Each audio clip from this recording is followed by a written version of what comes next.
امتع مباراه في تاريخ الكره المصريه، اهداف، روح، اثاره، كل اللي عايز تقوله قوله. مباراه بجد هربانه من دوري الابطال. معتمد جماهير نسبه 3-4-1-2 تشكيله اسوريو العاديه، ولكن في فرق بقى في الزمالك، الروح وحط تحتها 5000 خط. وتاني حاجه قرارات اداره الاداره بره الملعب انه يقف محمد صبحي وفتوح وكده، ده اللي فرق مع الزمالك. لما تعمل شغلك بره الملعب وجوه الملعب عنصر التوفيق هيبقى في مصلحتك. عندك بقى الناحيه الثانيه باتشيكو، تعالى بقى باتشيكو، لما يبقى عندك قايمه بالمنظر ده ومن كتر الرفاهيه رمضان صبحي يبقى عندك على الدكه حد 80 وانت بتلعب بالدفاع والجبن ده، يبقى تستاهل كل اللي يجرالك.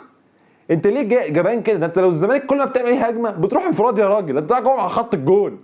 طب انت بتدافع ليه يا حبيبي؟ وفي الاخر جمهور الزمالك نادي على عواد في ركله الجزاء الرابعه والخامسه في مشهد رائع جدا، وعواد يصدهم واحمد سامي ده ضربه بالجزاء، والزمالك ياخد حقه للمسه يد مصر المقاصه 2014. ويلا سلام.